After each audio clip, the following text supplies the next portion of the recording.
My name is Steve McInerney. I'm the Executive Director at POMED, the Project on Middle East Democracy. And on behalf of POMED and the Atlantic Council, I'd like to welcome everyone and thank you all for coming. We're excited today to be looking at an issue that I think is obviously of a lot of interest here in Washington. We're glad to see a packed room, the sort of indicator of that interest. And I think we're having this event at a particularly important moment, and I think at a timely moment. Discussions of U.S. policy with Egypt and discussions of Egypt here in Washington, have been dominated recently, the last couple of months, by a couple of issues. One, the crisis, and tension between the U.S. government and Egyptian government related to the attacks on NGOs in Egypt, including a number of international organizations, including 4 American organizations, and charges being brought against 34 employees of these NGOs, including 16 American citizens. And then, while that crisis remains, there was a decision that was made recently regarding the U.S. military assistance to Egypt. And just as most of you probably know, on Thursday and Friday of last week, there were announcements made by the U.S. government and the U.S. Department of State to move forward with U.S. military assistance to Egypt. And that had been very much there had been a lot of speculation and probably more doubt in that fact than there ever had been previously. And so we're at a moment where there's a lot of questions about both the U.S.-Egypt relationship and particularly the relationship with the Egyptian military and the role of Egypt's military internally in Egypt during what should be a transition to democracy, which around which there still remain a lot of questions.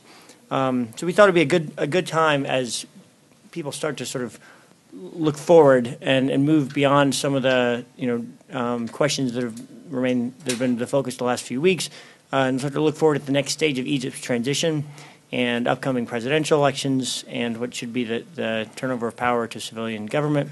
We thought it was important to sort of look at more closely at Egypt's military, its behavior over the past year since the Supreme Council of the Armed Forces took the role of the executive when President Hosni Mubarak was forced from power last February, and see what we can see what we might be able to discern in terms of the role of the military and the opportunities for a genuine transition to a democratic government and to democratic rule in the months ahead.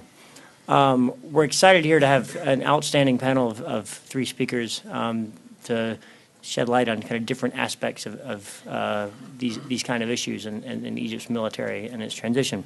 Our first speaker today will be Shana Marshall. Shana is a PhD candidate at the University of Maryland, and she has most recently been also a fellow at Brandeis University. And she's one of the few people who has done serious research, and I think her on the Egyptian military and its relationship with the U.S. military and with the U.S. military contractors, private defense manufacturers, as well as the Egyptian military's economic interests within Egypt. And her research is extremely fascinating, and look forward to her sort of shedding light on some of those issues. Our second speaker will be Maikel Nabil. Maikel is a very impressive Egyptian activist.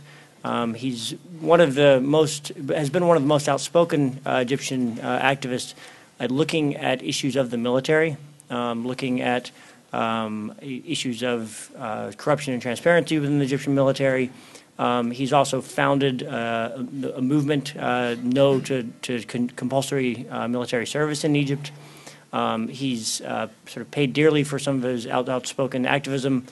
He's been arrested numerous times in Egypt, and he was arrested most recently at the end of March last year, 2011, and was in prison for 10 months under very harsh conditions. We were very pleased to see that he was released finally on the 24th of January after months of a hunger strike that he undertook, and lots of international attention and pressure on his case. And so we're very pleased to have him here in Washington for the past week and here to shed light on kind of his opinion on some kind of the role of the military and some of the human rights abuses. And then Michele Dunne will be our third speaker, and she will comment on and react to both the comments from Shana and Maikel. Michele is probably known well to most of you. She's now the director of the Rafik Hariri Center for the Middle East at the Atlantic Council, who's our co-sponsor in this event. And she's also on POMED's board of directors. And she will, in addition to kind of reacting to Shana and Maikel's comments on the current role of the military, she'll also try to lay out some recommendations for U.S. policy and kind of draw some conclusions from discussion about the role of the military for U.S.-Egypt relationship moving forward, and how to sort of really rethink and reframe that relationship. And she'll hit on some of the ideas that she laid out in a policy brief that we published last Thursday. So thanks all of you, and with that I will turn it over to Shana to begin. Most of the knowledge that I have of the economic operations and the sort of financial assets of the Egyptian military stems from my dissertation research at the University of Maryland, which examined arms contracts signed between private defense firms and procuring governments in the Arab world. And I was specifically interested in these incentive contracts that are addended to the arms sale itself. In the industry, they're called offset contracts, so called because they're designed to offset some of the cost to the procuring government. So just to use a hypothetical example, say Saudi Arabia buys $200 million worth of planes from Boeing. Saudi Arabia has an offset clause that requires Boeing to invest 30 to 35% of the overall contract cost into Saudi Arabia's domestic economy. Almost all countries have these sorts of requirements. But in the case of Egypt, because they get the majority of their military procurement budget from the U.S. government through foreign military financing, it became politically problematic for them to request offsets over and above what they were already sort of getting for free. So instead of addending sort of an additional rider onto the contract, they make the contract collaborative up front. So the best example of this is the M1A1 tank co-production arrangement that's renewed about every 3 years. The recent one was just passed this summer. So that contract requires that the tanks are actually assembled in Egypt instead of assembled here and then shipped over as a finished product to Cairo. So the way that happens is that the General Dynamics tank plant in Lima, Ohio, basically puts together a kit for the construction of the tank in a huge box. They ship it to Newark, put it on a cargo ship, which then goes to Port Said, is unloaded, is transported to the Egyptian tank plant, also known as Factory 200, which is outside of Cairo. And then in a purpose-built facility there in Cairo, they actually, Egyptian army soldiers, technicians, and engineers actually assemble the full tanks from the kits. So this provides sort of a source of employment for Egyptian soldiers, but it also provides another form of benefit for the Egyptian military, and that is that they use the production line that General Dynamics set up to assemble those tanks. They use some of those same resources to build other things that are then sold commercially on the domestic market. So in the case of the tank plant, it's construction vehicles, so earth movers, forklifts, things like that. So the Egyptian military then builds those goods using the same facilities and a lot of the same factory equipment, and then the sale of those products goes, of course, into the budget for the Ministry of Military Production, which, of course, doesn't pay corporate taxes to the Egyptian government. So the issue is that these arms contracts are providing sort of complementary or tertiary or secondary incentives and resources to the Egyptian military over and above what the arms contract itself transfers to the Egyptian military. But as I was looking at some of these contracts, I noticed that it seemed that the Egyptian military was trying to sort of replicate this process in other areas, in other sectors of the economy that did not relate directly to arms production. So they were trying to take this form of collaboration and apply it to other sectors like maritime transport or the construction of computer hardware. So I found a couple of joint ventures that the Egyptian military had established with foreign conglomerates. One of them is the Hariri Group, which I think is mentioned in the Merip piece that I just had with Josh Stacker from Kent University. But essentially, the military attracts foreign capital and technology transfer from the Hariri Group, which is a Kuwaiti conglomerate, and then the conglomerate establishes a factory in Egypt. In this case, it's part of the Arab Company for Computer Manufacturing. And so in this facility, the military, the Egyptian military, builds laptops, desktops, and other sorts of computer hardware that it then sells on the domestic market, just like the construction vehicles. And then the revenues from that process goes into military coffers. But the technology and the capital equipment comes from the Hariri Group, which obviously also gets some share in the profits. But I was interested in that as sort of a model of how the Egyptian military was attempting to sort of mitigate the privatization process in Egypt that was widely perceived as sort of siphoning off some of their control over the domestic economy. So I saw this as a way of sort of hedging, of the Egyptian military hedging against their loss of economic control domestically. One of the examples that I'll use to sort of flush it out a little more effectively is the maritime transport sector. So prior to the mid-2000s, the military really had a monopoly over the maritime transport sector.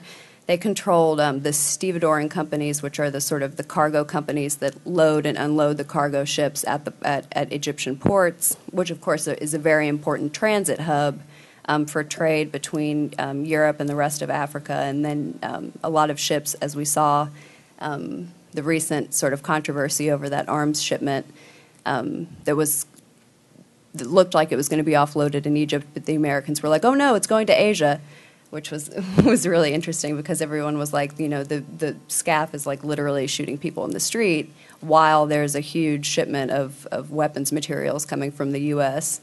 Into Port Said, but then they said, oh no, don't worry, we're sending it somewhere else. So it was sort of like, oh, well, that's good, but it's, again, not good because I guess they shouldn't really be shipping arms anywhere. But at least they weren't going to Egypt.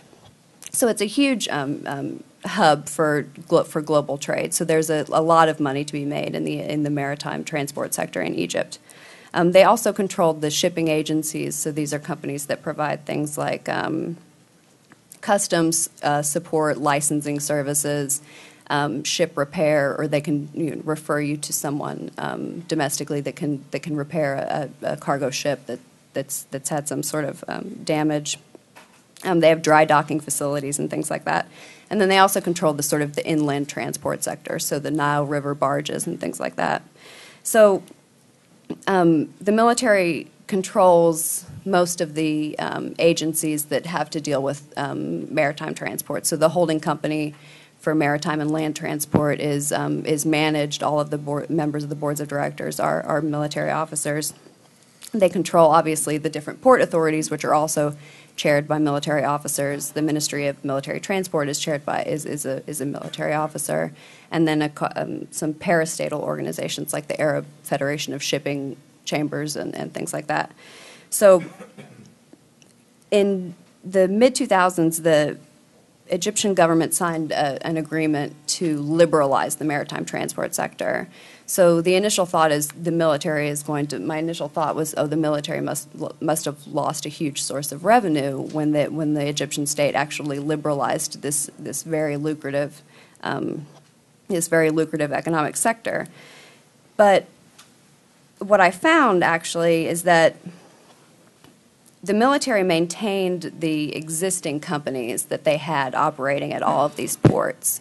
And although they lost a large market share when foreign companies came in and began to participate in the domestic the maritime transport sector in Egypt, that the different agencies that are controlled and managed by the military, so again, the holding company for maritime and land transport, the port authorities, all took minority shares in these new operations, which were primarily owned by these huge shipping conglomerates, the largest ones in the world. So Maersk out of Sweden or the Netherlands, okay, Denmark. I always get those mixed up. The Dutch, the Danes, and the French CGM, CMA, and then a couple Hong Kong companies. So they were companies based out of Hong Kong. So they were enormous, multi-billion-dollar companies. So the Egyptian military was able to sort of maintain a tiny slice of that business by securing shares in these new operators that were investing tens of billions of dollars in the Egyptian maritime sector. So not only are they keeping their old operations, which are admittedly damaged by the introduction of competition, but they're also getting a stake in these new operators. And then these new operators are spending tens of billions of dollars building new infrastructure at these ports. It used to be the case that the Egyptian port system was not equipped to load and offload the sort of standard container, the standard size container that every shipping company uses. And so they were losing a lot of business because it was very difficult and tedious and inefficient to load and offload if the port system couldn't handle these standardized containers. But now that these foreign companies have come in and invested all this money, they've built ports and everything else, or the cranes and everything else, so they are actually able to accommodate these new ships. So traffic has increased dramatically, which obviously benefits the sort of downstream maritime transport sector, so the river barge network and things like that. So what I saw is that this was bringing in much needed capital, it was modernizing the port system, and that the military was able to sort of diversify its economic strategy. So not only are they controlling the state-owned operations, but they're also sort of getting a share, a chunk of the business of these new foreign operators. So that's basically sort of the model that I saw replicated in other sectors of the Egyptian economy, where the military does have some measure of control. So I just thought it was really interesting that the military was able to not only apply this model to their arms production, so the type of factories that everyone hears about that are under the control of the Ministry of Military Production and the Arab Organization for Industrialization and the National Service Projects Organization. So it's not just those that we've known about since the 1980s. It's actually a concerted effort on their part to make sure that they are getting a piece of the privatization pie as the neoliberal process moves forward. So then the question is, what are the implications for domestic politics if the Egyptian military is able to sort of not only maintain its control over, its historic companies that they've had in operation for decades, but are able also to keep some sort of control over these new private operations, and then what that means for the sort of the domestic balance of power. In terms of what kind of assets the military has to steer the political process in Egypt. Obviously, they have quite a bit. If they donated $1 billion to the Egyptian central bank, and then have also offered huge bonuses to sort of mid-ranking army officers throughout the period of the uprising. So obviously, they're getting this money from somewhere, and if so many of their arms production operations are not exactly lucrative. I mean, we know they don't really export manufactured arms to any country, so obviously the money is going to be coming from somewhere. So I think it might be coming from a lot of these private sector operations, and so that was really what I was interested in. And you're welcome to ask questions about sort of specific operations or anything. I'm happy to comment on that. So. Okay. Yeah, great. Thanks very much, Shana. I mean, I think there's been a lot of discussion, I think more in the past year than ever before, about the Egyptian military and its economic interests internally, and I think you're one of the few people that's able to sort of shed some more detailed light. So I think that's very insightful, and I think we'll probably come back to a lot of these issues during the question and answer period. With that, I'll turn to Maikel, who will talk more specifically about some of the SCAF's actions, particularly human rights abuses and other concerns since it assumed power. Thank you, Steve. Actually, today is an important day for me. because today is the 28th of March. And in the same day and nearly the same time last year, I was sitting in my home on my computer, and the military intelligence invaded my house, and I wasn't able to get back to my home except after 10 months. I am active in Egyptian politics since 2005 or 2006, acting in the fields of democracy, liberalism, human rights, minority rights, and since 2009 on the fields of anti-militarism and conscientious objection to the military service, and also in peace in Middle East. And the military in Egypt, since that they targeted me several times. I was arrested by the military 3 times. The first was 2 months before the revolution, when I refused to serve in the military and asked for my right not to be obligated to do anything against my beliefs and against my conscience. And they expelled me from the military service, saying that I'm having mental problems. Then they arrested me a week before Mubarak stepping down, and they led me to the military intelligence office in Nasser City, and there I found all my friends arrested also. They were arresting activists heading to Tahrir Square to join the demonstrations against Mubarak, and while in the media they were claiming that they taking the side of the people and supporting the revolution. In this day I was beaten and sexually harassed. Then they released me the second day, and after the revolution, by 2 months, nearly like this day, they arrested me and tried me in front of a military trial, and the verdict was very rapid.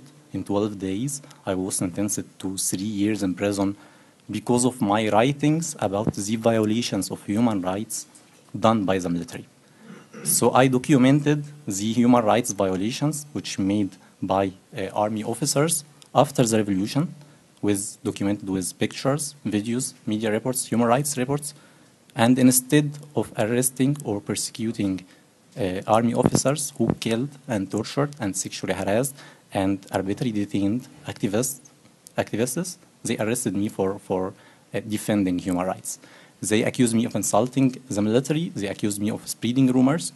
Didn't allow me even to defend myself.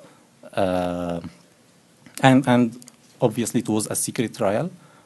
No media allowed, no public opinion or public people allowed to attend the trial. And they sentenced me to 3 years in prison. And after that, in August, I started a hunger strike against my detention. And I announced that I'm refusing to be tried in front of a military trial because I'm a civilian, and refused also to be tried because of my opinions. I said that my opinions should be protected under the Universal Declaration of Human Rights and under the International Convention of Civil and Political Rights, and I shouldn't be tried because of my opinion. And that's why when they retried me again in October, I boycotted the trial and didn't cooperate with the military court, saying that my right is to be tried in front of a civilian court. And the retrial resulted on reducing only 1 year from my sentence. They reduced it from 3 years to 2 years. And surprisingly, under the international pressure and the local pressure asking for my freedom, they pardoned me at last January 2012. But they still didn't drop the charges against me.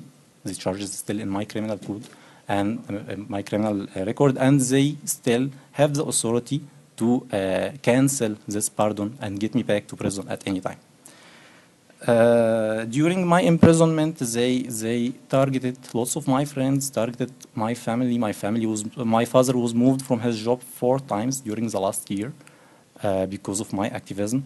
They threatened my brothers. They targeted lots of my friends, and even my board members in the movement. They were targeted a lot by the military.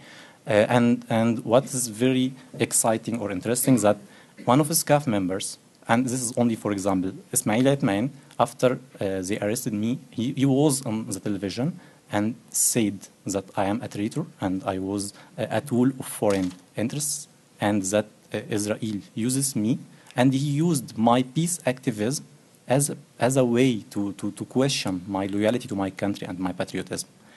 And this is something should be noticed that they are fighting peace activism and considering peace activism as a treason. I started a tour 2 or 3 weeks ago, and I'm going back to Egypt in next Monday. I was greatly disappointed when I read the statement of the State Department considering the aid to Egypt. And actually, the first thing came to my mind when I read this statement is the quote of Ronald Reagan when he said, "It has been said that politics is the second oldest profession in history, but I have learned that it bears a great resemblance to the first profession." Not because United States have waived the conditions made by the Congress, but because of the series of lies in this statement. The statement lied when it said that Egypt is meeting its obligations under the peace treaty, which is completely untrue. It lied when it said that there is a partnership between the Egyptian and the American authorities, which is completely a lie. It lied when it said that there is a political democratic transition happening in Egypt, which is also a lie. And these are the 3 points I'll try to focus right now. First, about the peace treaty, which is upon based the aid. The aid is given because of the peace treaty between Egypt and Israel, and they are saying that Egypt is meeting its obligations, which untrue. I think now we have over 6 or 8 months. Israel can't open or reopen its embassy again in Egypt. Until now, education system in Egypt don't put in the education books, don't put Israel on the map. They put the whole area as Palestine, and they learn or teach young school children that Israel is occupying Palestine, and this is an Arabic land, and Israel don't have the right to exist in Middle East. This is how Egypt learn its students from 3 decades after the peace treaty till now. Until now, they are teaching young recruits and young officers in the army that this isn't a peace treaty, it's just a time to prepare ourselves for another war against Israel. Peace is different than ceasing fire. Peace is different than no war status. If an Egyptian wanted to travel to Israel, he have to take a permission from the Egyptian military intelligence. We can't describe this as a peace. If lots of Israelis are arrested in Egypt for no reason and be accused to be spy without any proof, and this is done by daily manner, this is not peace. If Ali Salim was prevented from traveling to Israel to get a honorary doctorate from an Israeli university, this is not a peace treaty. If the state-owned media is still leading the anti-Israel and the anti-Semitic propaganda in Egypt, this is not obligating to the peace treaty with Israel. So I don't believe that Egypt is meeting its obligation to the peace treaty and using the Islamists or using the opposition in Egypt as a way to threat or to intimidate the West or the free world from saying it loudly, but I don't believe that Egypt is meeting its obligations to the peace treaty. And I think that the development of actions during the last year and the continuous targeting of peace activists by the Egyptian authorities proves that there is no improvement in the peace treaty in the peace relations between the 2 countries. And if these state-led propaganda against peace and against Israel continued, I don't believe that the peace treaty as a paper will last more than a couple of years in forward. The second point about the democratic process in Egypt, and as if there is a democratic transition in Egypt, which I completely disagree with, because democracy isn't about the voting day. Democracy isn't about the voting boxes. Democracy is a whole process. We can't say that Egypt is having a democratic transition while there is more than 20 opinions are considered till now as crimes in Egypt. including criticizing the president, criticizing the army, criticizing the religions, criticizing the judiciary, criticizing the parliament, criticizing even a foreigner president. If I criticize al-Assad, I could be jailed. If opinion in Egypt is considered a crime, and people could be jailed for their opinions, how can we expect that people will express their opinions freely in the electoral campaigns?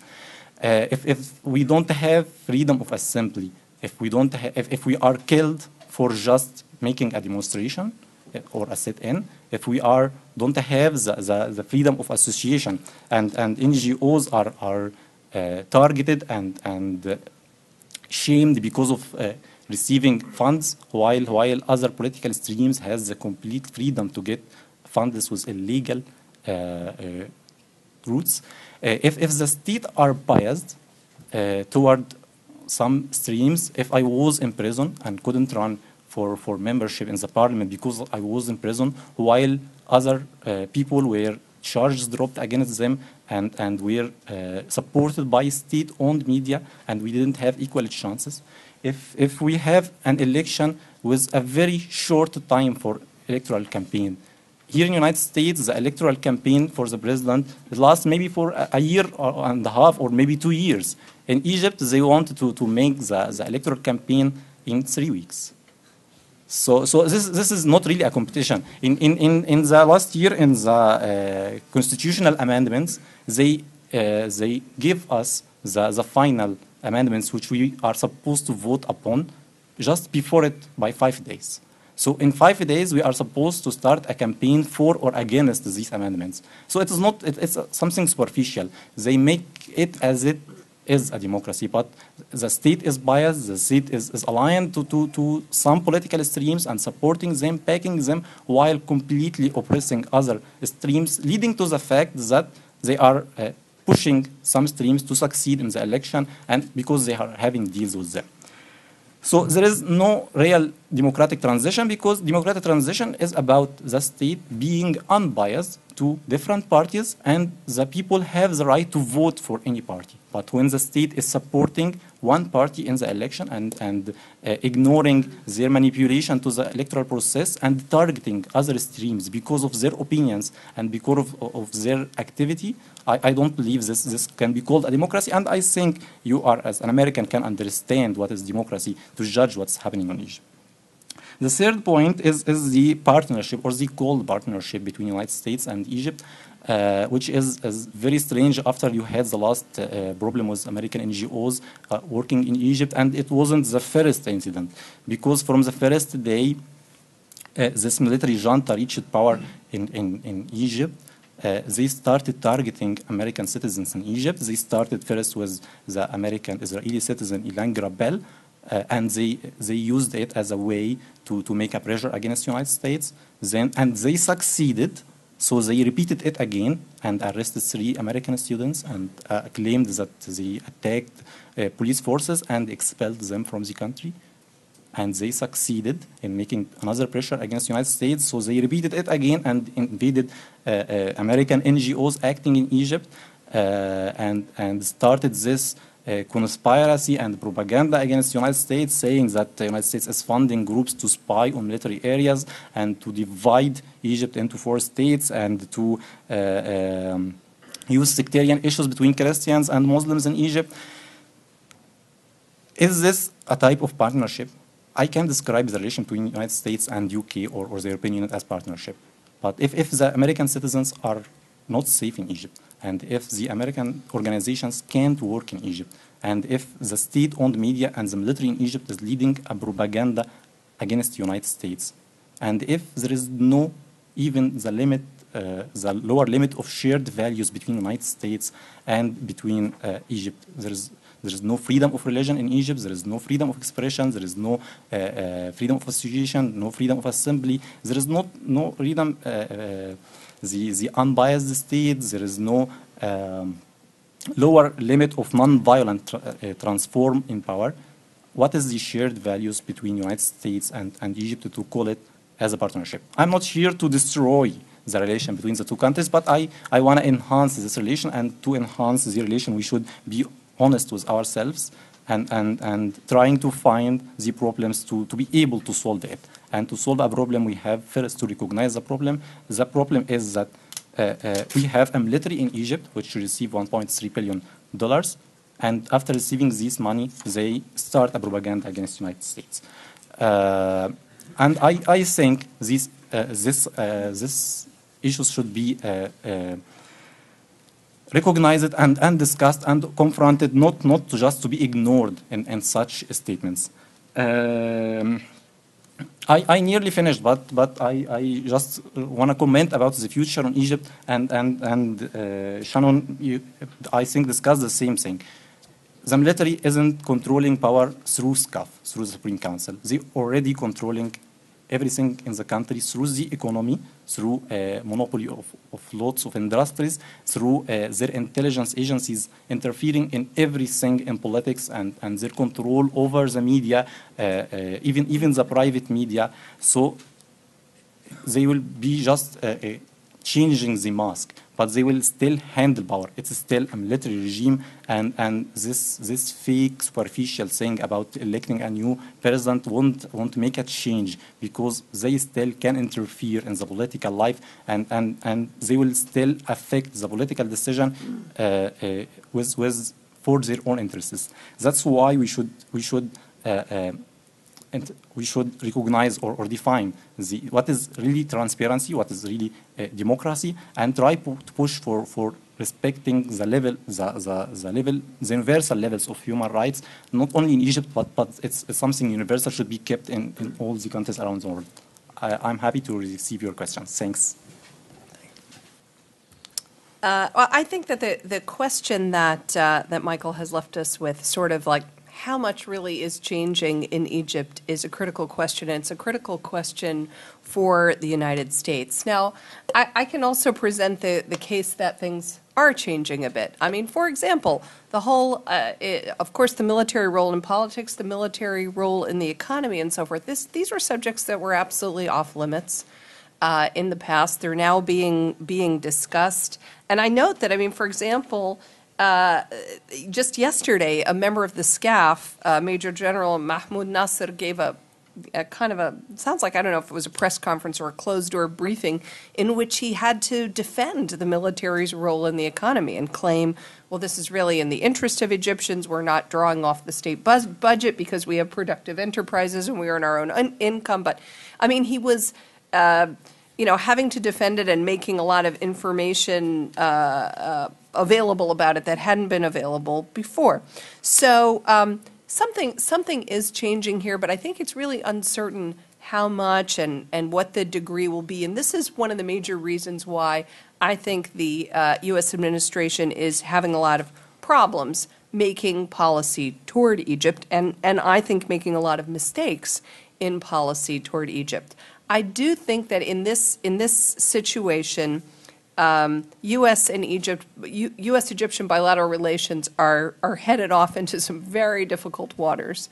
They've been in them, and I guess my prediction is that it will get worse before it gets better.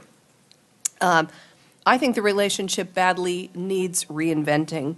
There's this bargain from the 1970s. It's really worn out and updated and corrupted in ways. We just heard about some of it, I think, from both of our previous speakers, about a lot of the bad things that have evolved in this bilateral relationship that has been sort of frozen in time. At least the military part of it has been frozen in time. The economic part of the relationship has always been the weaker leg in the relationship, and it has changed somewhat over time and gone through a lot of troubles of its own.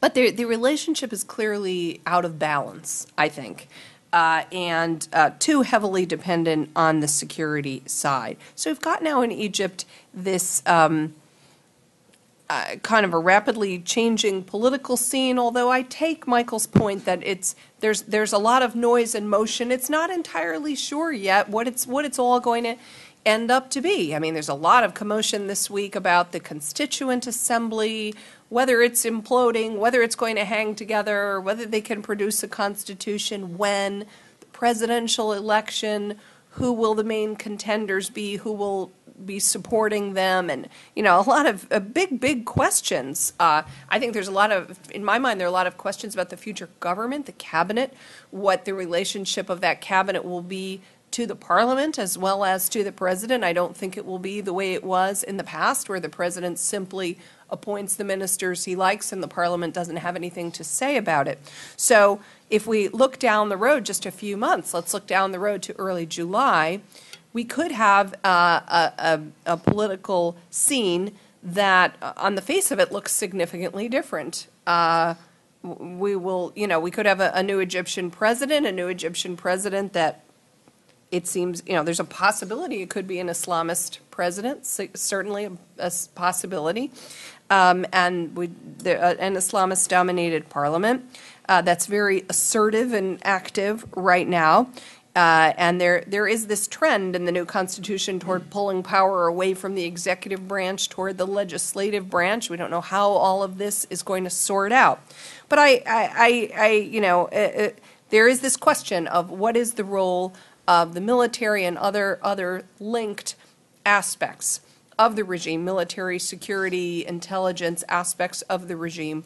What is their role going to be going forward? I don't think, I'm not sure if you meant to say, Michael, that it's over, there's nothing happening, nothing's going to change. I don't think that's necessarily true, but I think it's up for grabs. And I think this is a process that's going to go on not for months, but for years in Egypt while these things get sorted out. And there are some very sort of specific things to look for. I mean, for example, one of the ways that the military and security apparatus has had in the past of really running the whole country, as you were describing, is all these local appointments. I mean, appointed provincial governors and, a general on the board of every corporation. And, they really have had tremendous reach into the country. And a lot of things like that are under question now. It's really under question whether provincial governors will continue to be appointed rather than elected, whether the president, I think the president has already lost the power to do things like appoint newspaper editors and university presidents and so forth. There were so many of these things that the executive branch, which was closely linked with the military, was controlling in the past. I'm not entirely sure they're going to control all that stuff anymore. So this is a dynamic process. So where does this leave the United States? It leaves the United States very confused, and unfortunately, I think it's one of the factors that has led to a very confused U.S. policy toward Egypt over the last year. There are other factors, of course, having to do with our own economic and financial woes, our preoccupation with other issues, and our fatigue, I think, with a decade of foreign policy in which the U.S. was active to the point of being overextended in the Middle East, and our desire to kind of pull back from all of that. So there are all these factors going into the U.S., I think, really missing the moment and failing to live up to the challenge of responding to these changes in Egypt and other countries in a meaningful way. I've argued in the past repeatedly for that meaningful response being of an economic nature and primarily in the form of an expressed willingness to have major trade and investment initiatives to encourage free trade and so forth. Not that Egypt would have been in the position to negotiate a free trade agreement over the last year amidst the political chaos, no. But the United States could have put it out there, express the willingness. We want to support you. We want to support your tradition, or your transition, rather. We are willing to, have an entirely new relationship with you based on much greater, economic activity and economic support and assistance that would buttress that, et cetera. The United States didn't do this. The United States, the best thing they did was there's this debt relief initiative, but where for $1 billion of debt relief in a debt swap, and that that money would be, there would be some negotiation of how the money that Egypt would not have to repay the U.S. would be spent in Egypt, probably primarily on education, perhaps higher education. That was a good thing, but it's very difficult to, it takes a long, long time. It's very difficult to carry this off, and it just hasn't come to fruition yet. What the United States did was have this very small sort of economic emergency package of $150 million in aid that was primarily aid that was going to go to Egypt anyway. It was reprogrammed aid primarily. And the U.S. decided pretty much unilaterally how that was going to be spent. And, I don't think it wasn't very well received in Egypt. And the way the U.S. tried to rush out a lot of assistance, I think, ended up causing a lot of problems. I don't mean that to justify at all the campaign against NGOs in Egypt, which I think has a, has its own reasons and is completely wrong and something the U.S. should oppose. But I do think the U.S. made mistakes as well in how it's handled its assistance to Egypt over the last year. The other thing, so there's the failure to make really, I think, a compelling show of support. And Egyptians feel this. I mean, there's new polling data all the time. The opinion towards the United States, which hasn't been good in Egypt for I don't know how long, is just plummeting, all the time. I mean, more and more anger against the United States for all kinds of reasons. But I do think there's this underlying feeling that the United States really doesn't care about Egypt, really doesn't support positive change in Egypt, really just wants to use Egypt for its own purposes. Now, I mean, I don't think all of this is true, but that's the narrative that I hear, coming out of Egypt. It's very, very unfortunate. And so, and I do think that the failure for the United States to really show compelling support for the change is part of that problem. It's not the whole problem. There's a lot of deep roots to that problem of anti-Americanism, but that's part of the problem. The other thing is that I think the other big problem is that I do think, and this really gets to the heart of what Shana and Maikel were talking about, is that the United States is clinging to old assumptions about their relationship and to this old bargain with the military, and very, very reluctant to rethink it. We saw it in the decision last week, and Shana's done some very interesting research. By the way, Shana knew before all of us how this decision was going to come out. If you read her piece in, I think it was Foreign Policy, saying, all this talk about U.S. conditionality and withholding military assistance, it's not going to happen, and here's why.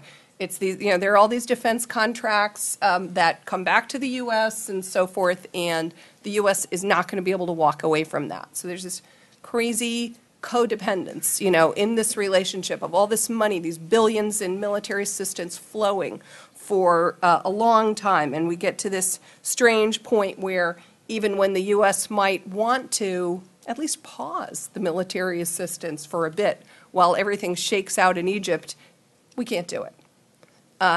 Because of our own dependence on that money coming back to us.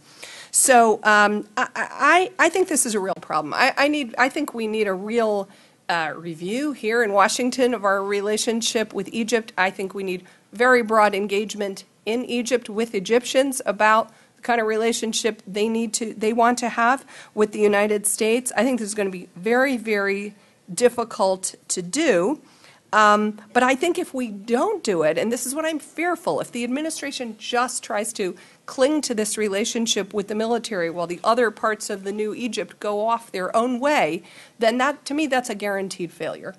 And that is going to be, a big, big problem.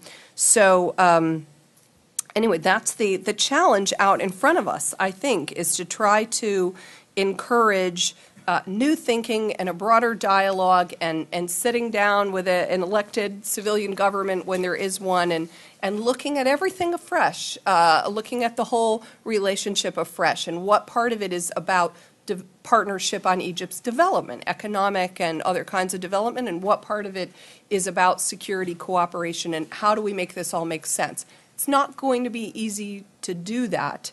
But if we don't try and we just try to cling to the old bargain, I think things will get worse and worse. Thanks, Michele. So At this point, I'd like to open up the floor to questions. We also are sort of live tweeting this event on Twitter, and we have some questions that have come in that way, which I will sort of intersperse along with your own questions. So we'll just start right here in the front. My name is Dina Darwish. I'm an Egyptian-American activist and physician in the area. I just want to point out there's a massive amount of self-deception in the information that was given out today. I agree with some of it, but really the U.S. the U.S. establishment and government does have shared values with the Egyptian military. The U.S. for decades has supported dictators and for so-called national self-interest, which is not in the interest of me or you, Egyptians or Americans. And I just would like to point out that it's either disingenuous of some of the of the people on the panel, or it's a self-deception. Yes, the U.S. does have the shared values. And by the way, Israel does occupy Palestinian land. And I agree with you 100% about everything else you said about the military. They are dictators. They are going to continue. And the U.S. is going to continue to support the lack of progress in democratic reform in Egypt because it is the perceived national interest. Thank you. Thanks. I would just add, I think part of the perspective of some of the speakers, and I'll let them also respond. I think there's no question that there are shared interests, but I think there's a difference between shared interest and values. We'll go here toward the back. Stanley Kober for Mr. Nabil. You mentioned the peace treaty and how that might not hold. That suggests the possibility of wars. I recall you said within maybe 2 years. Could you elaborate on what you mean by that? If Camp David fails, do you think there could be a war? Do you think Egypt would have other allies in that war? And just next to him. Hi there, Zach Ruckman from NDI. I was reading today that the SCAF pardoned Ayman Noor today, and I was wondering if any of you would care to comment on that and what that means for the presidential race.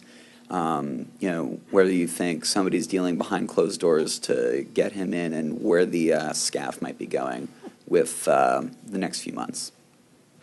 And we'll take one more question up here in the front, and then come back to the panel. My name is Ahmed Solomon. I have two questions. One is for Ms. Shana. How do you change the economy from majority dominated by the military to one more dominated by the civil companies or private companies? And the second thing is about how do you win the hearts and minds of Egyptians? And I'm talking about the U.S. aid. When you're giving to the military, Egypt is not going to war against Israel. That's my opinion. That would never happen. Or against Libya or against Sudan. So why don't you just redirect some of the aid to fight poverty, health issues in the Egyptian population, and also the shanty towns that are all around with people that are beyond the poverty line? I think that when done, it would really ameliorate the relations between the Egyptian people and the U.S. people and the administration. Thank you. Thanks. Maybe we'll start with Shana, if you could address this question on the challenge of changing the economy and then maybe also on the aid. Okay, so in terms of how you would sort of move away from an economy that's dominated by the military, which I'm not even sure you could. I mean, I don't know what the percentage of the Egyptian economy is that's operated by the military. I mean, the estimates are all over the map, right? 10%, 5%, 50, 60%. So I think that's sort of the modal response is it's something like 40%. I guess to sort of play devil's advocate, I guess there's nothing really inherently wrong with a military that operates the majority of the industrial base of a country, right? I mean, there's been for years in the U.S.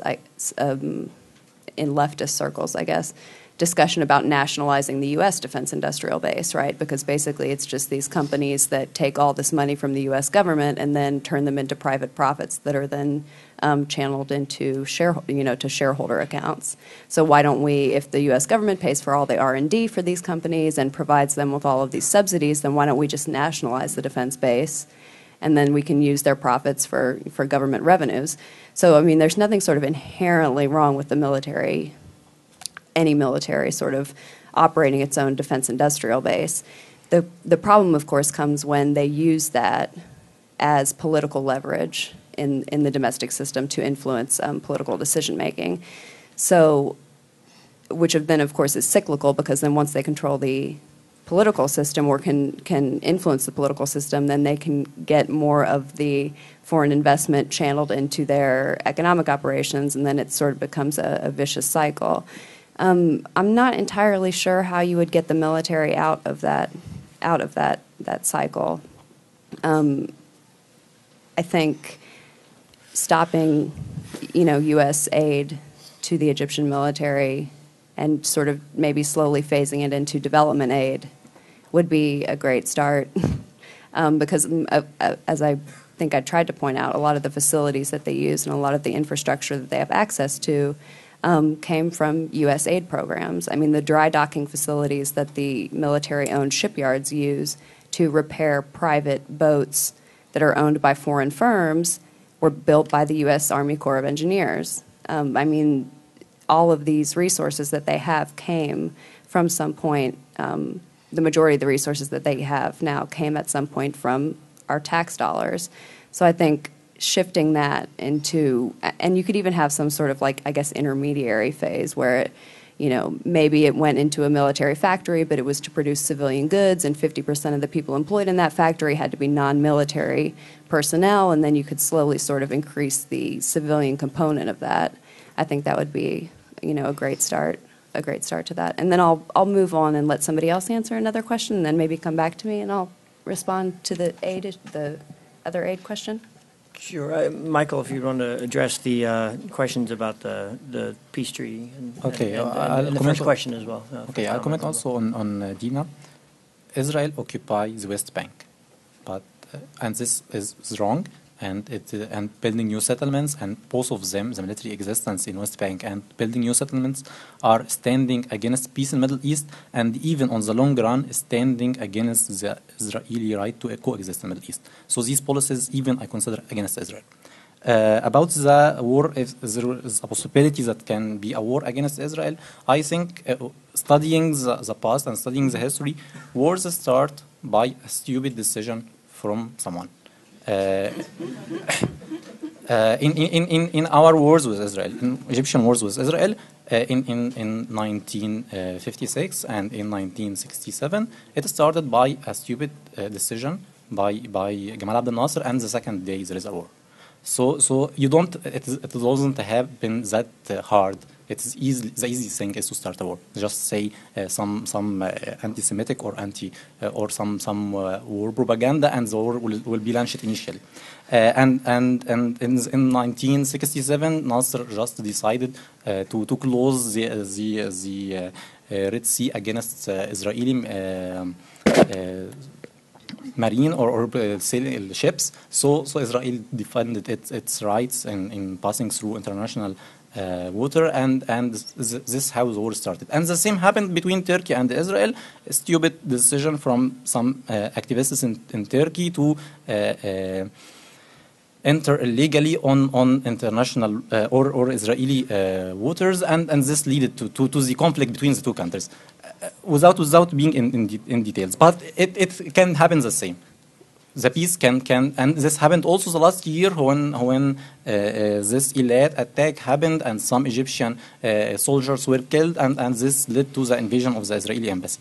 Wars began just by a simple and small incidents like this, and if there is no support for peace between the peoples, between the both peoples, which don't exist right now, and which the military is standing against it right now, there will be no people promoting or defending peace between countries, and weakening the peace activists in both countries by the both governments and by the both states are not helping in containing or stopping the procedures of war in both sides. It happens on both sides because peace activists are suffering in both sides. So I see there is a possibility that that treaty will collapse as long as this anti-Israel and anti-peace propaganda is working in Egypt, and the anti-Arab and the security propaganda is working in Israel. My name is Adel Al-Adawi, grad student here in Washington and research assistant at Middle East Institute. My question is for you, Maikel, and I acknowledge completely the obstacles and the problems that you mentioned concerning the Egyptian military.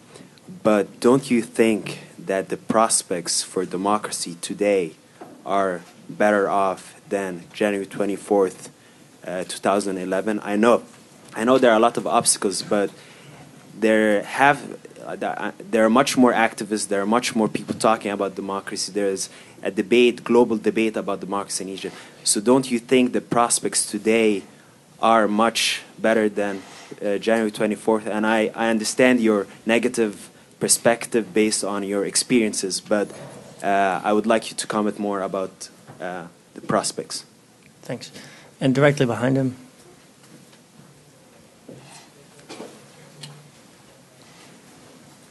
Hi, I'm Rick Gold from the firm MSD and former USAID democracy officer to Egypt. I was wondering whether the fact that the U.S.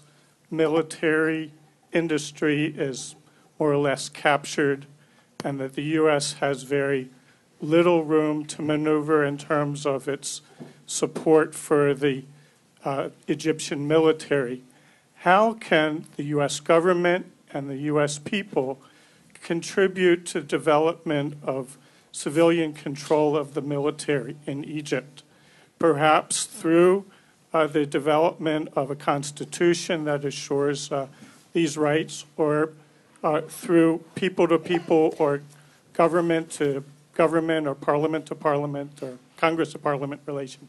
Yeah.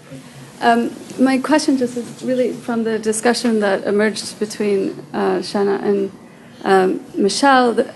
Sort of my thinking is that there is a usefulness in maintaining certain levels of military assistance for leverage purposes, given that the military does continue to wield so much power in the country, and they're playing a major role in the transition, if one wants to say that there is a transition.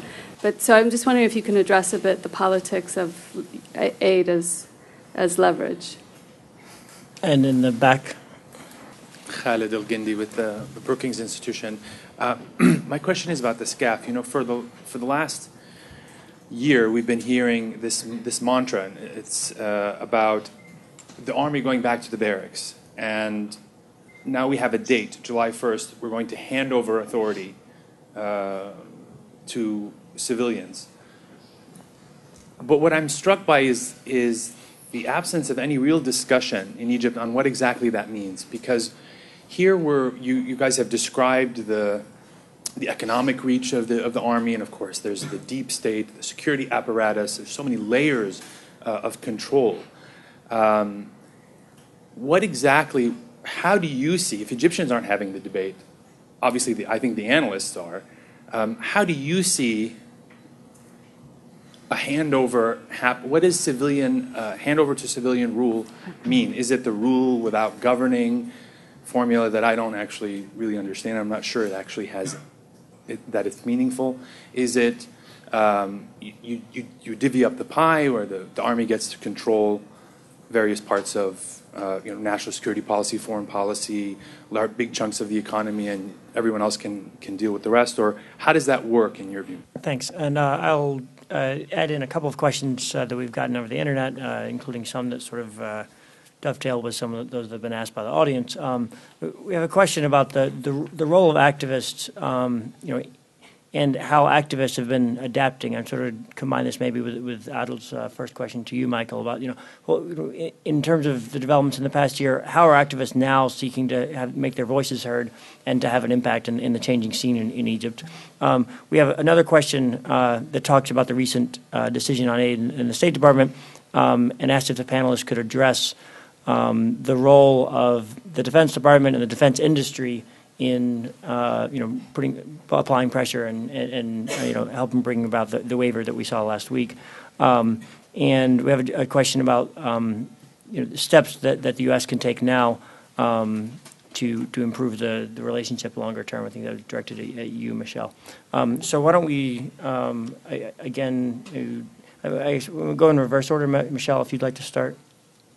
Okay, all right, let me just hit a couple of these.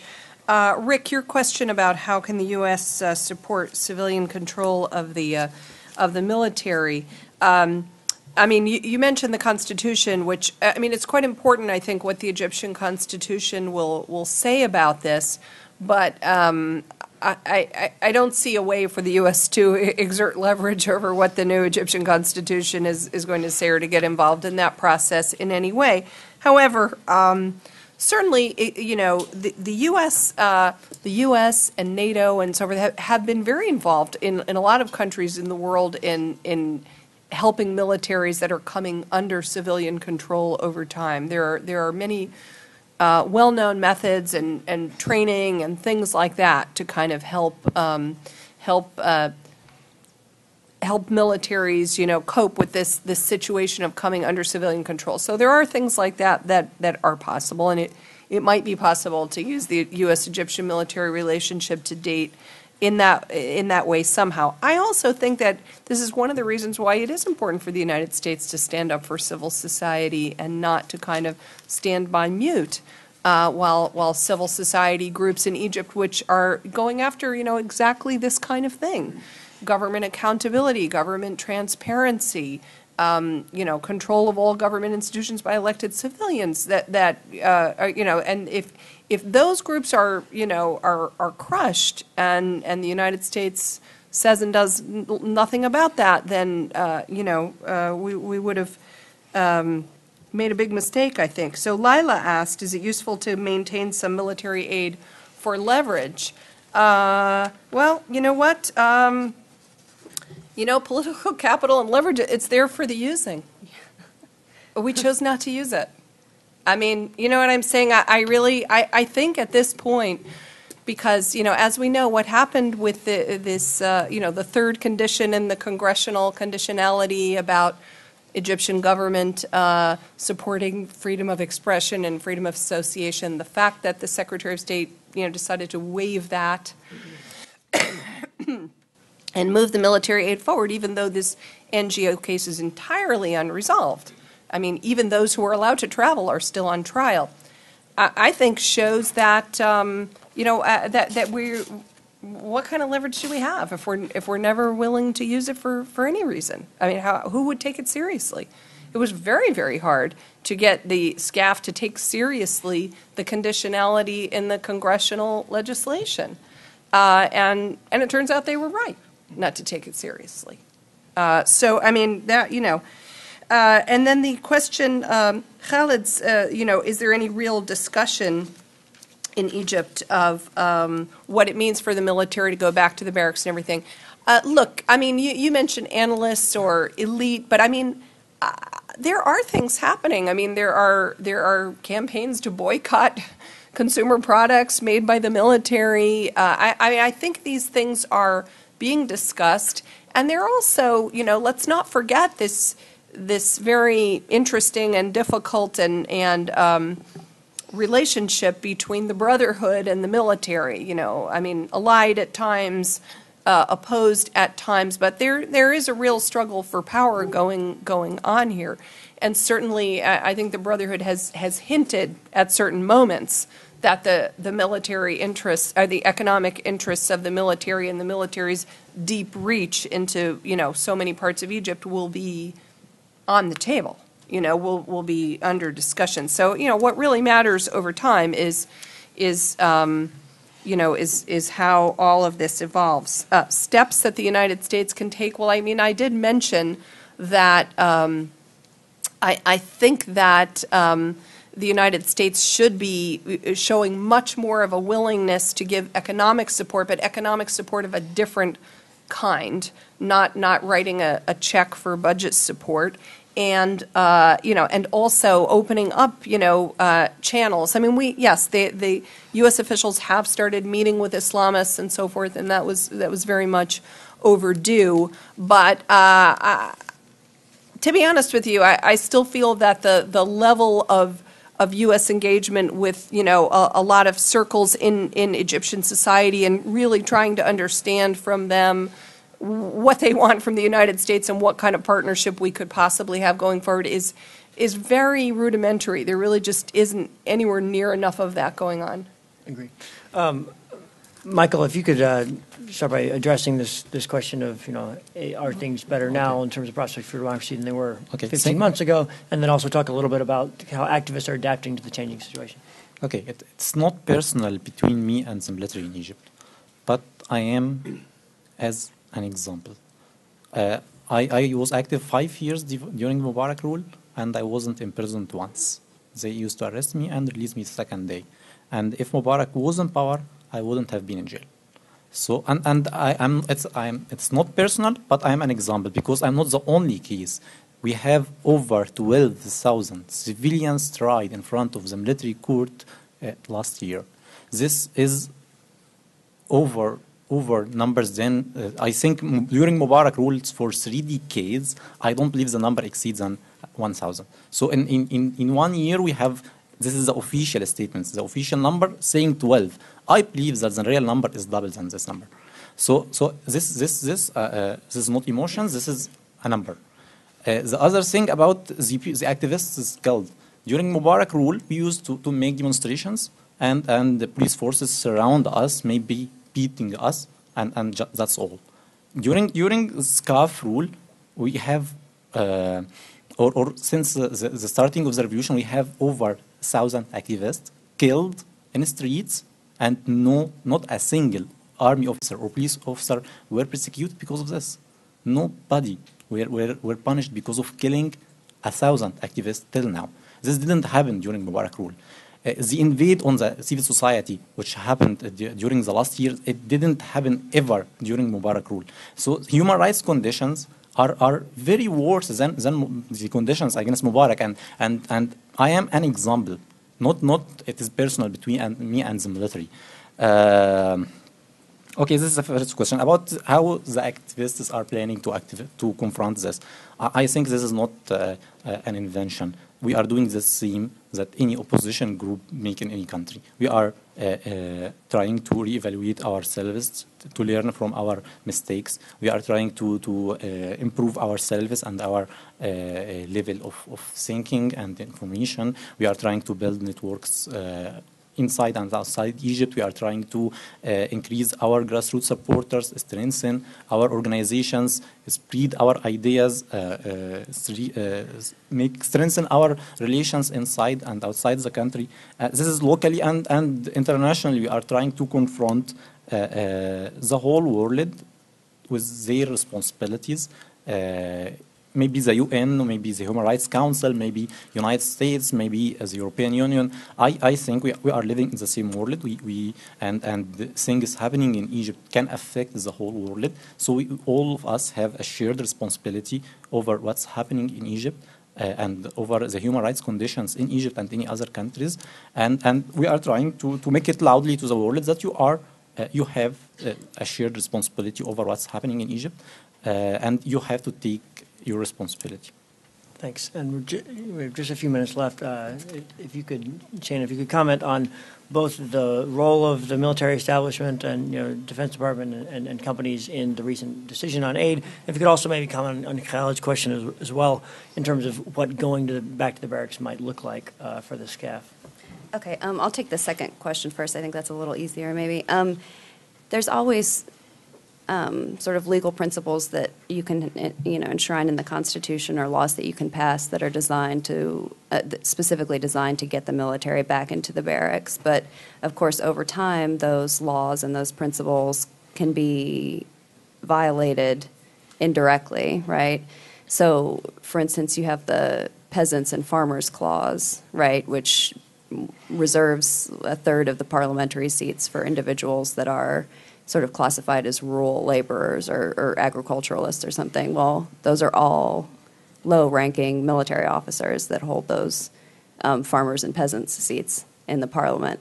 So if you have the law in the books, and yet that institution has a lot of political and economic leverage, then they're just going to violate that principle. So I think the real problem is removing the leverage, removing the economic foundation, and then that is what will get the military sort of out of the political system. Because if they have an interest in maintaining a foothold in the political system, they're going to do that through violating laws informally. In terms of how did private interests influence the release of the renewal of aid to Egypt, which I'm sure that, yes, the Egyptian military officers and the military's economic planners knew that aid was going to go through. I have no doubt. I think they made an announcement a few days before, maybe on like the March 15th or something, that yes, the aid would be renewed or something. They had like a press conference or something like that before Hillary Clinton even made the announcement. And I think that stems from the fact that there's so many interactions between Egyptian military officers and private contractors, and a huge U.S. government bureaucracy that's stationed in Egypt that its sole purpose is to oversee U.S.-Egyptian military cooperation. So there's the Office of Military Cooperation, there's the commercial attaché at the U.S. Embassy that deals a lot with U.S. defense firms that are investing or setting up shop in Egypt. You have this whole army, the Army Tank Command and all of these sort of military and civilian bureaucrats in the Department of Defense. I mean, all of these people have an interest in maintaining their own institutions. No one goes in to work in the morning thinking that they're going to tear down the foundation for their own livelihood. And so they have an interest in perpetuating the distribution of that aid, as do the Egyptians. So, I mean, it's not surprising that the aid would continue and that private groups would obviously have an interest in perpetuating that. Okay, thanks. I apologize for the remaining questions that we're not going to be able to get to because we're out of time, but I'd like to thank all of you for coming. Thank very much our panelists, and we look forward to seeing you. We'll continue to examine a lot of these same questions as the events continue to unfold in Egypt, so we look forward to seeing you all at our next events.